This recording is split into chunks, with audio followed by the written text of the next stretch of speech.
တင်ကျမရေးပြက်စီးစေချင်တယ်ဆိုရင် TC ကိုမဖြစ်မနေနေ့တိုင်းသုံးပါဟုတ်ကဲ့ပါဒီစကားကိုကြားလိုက်ရင်သုံးနဲ့စာကြိုးတင်ဖြစ်မယ်လို့ထင်မိပါတယ်ဒါပေမဲ့ဒီနေ့ကျွန်တော်တို့မိဖို့ချောင်းထဲကစားသုံးစီအကြောင်းရဲ့အမှန်တရားကိုလာပြောပြပေးမှာဖြစ်ပါတယ်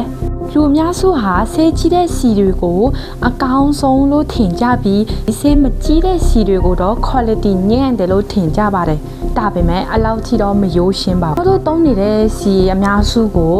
အစစ်တွေအခိုမာတီးတွေတီးတွေကနေထုတ်လုပ်တာပါတူညီတဲ့စီဆိုပေမဲ့ထုတ်လုပ်ပုံတော့ကွဲပြားပါတယ်စီထုတ်လုပ်ပုံနှမျိုးရှိပါတယ်တချို့စီတွေကတဘာဝအတိုင်းထုတ်ထားပြီးတော့အာဟာရဓာတ်တွေကိုပိုထိန်းထားနိုင်ပြီးနံပါတ်1စီတွေကတော့ဆေးရုံမှာအပူပေးတန့်စင်ပြီးတော့ထုတ်လုပ်ထားတဲ့ product မျိုးပါအဲ့ဒါကြောင့်မလို့ဆေးနှုံအရတာ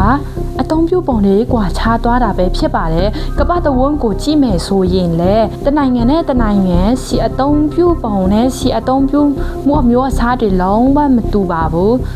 ဥပမာအားဖြင့်ဥရောပနိုင်ငံမှာဆိုရင် olive oil တန်တွင်စီကိုနှလုံးကျန်းမာရေးအတွက်ကောင်းတယ်လို့ယုံကြည်ကြပြီး salad နဲ့ light cooking တွေမှာအသုံးများတာကိုတွေ့ရပါတယ်တခြားတစ်ဖက်နဲ့ဆိုရင်တော့ဆေးကပိုပြီးတော့မြင့်ပါတယ်နောက်တစ်ခုအနေနဲ့ American နဲ့အချို့ဖွံ့ဖြိုးပြီးတဲ့နိုင်ငံတွေမှာဆိုရင် soybean oil sunflower oil canola oil တွေကိုအကျော် fast food နဲ့ processed food တွေမှာအများဆုံးအသုံးပြုကြတာကိုတွေ့ရပါတယ်ဒါပေမဲ့အလိုအကျသုံးရင်တော့ omega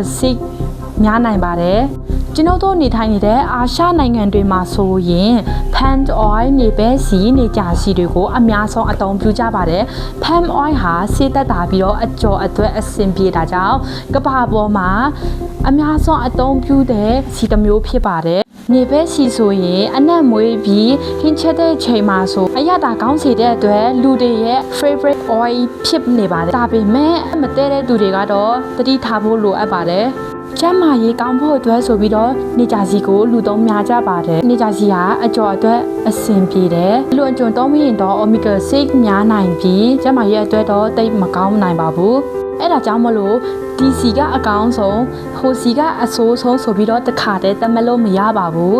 အရေးကြီးတာကတို့ပဲစီကိုဘယ်လိုသုံးလဲဘယ်လောက်သုံးတယ်လဲဆိုတာပါပါစီပဲဖြစ်ဖြစ်အလွန်ကျွံသုံးနေမိရင်တော့အန်တရယ်ဖြစ်လာနိုင်ပါတယ်ဆိုတော့စားတောက်တွေကိုကြောက်ခိုင်းတာမဟုတ်ပါဘူးဒါပေမဲ့မတိပဲသုံးနေတဲ့ဟာကဒါတကယ်အန်တရယ်ဖြစ်လာနိုင်တာပါဒါကြောင့်မိတ်ဆွေတို့အိမ်မှာရောပါစီကိုသုံးနေတာလဲဘယ်လိုချက်ပြုတ်နည်းနဲ့သုံးနေတာလဲဆိုတာကို comment မှာရေးခဲ့ပေးပါအောင်ကြည့်ပေးတဲ့အတွက်ကျေးဇူးတင်ပါတယ်နောက်ဗီဒီယိုမှာဆုံကြပါမယ်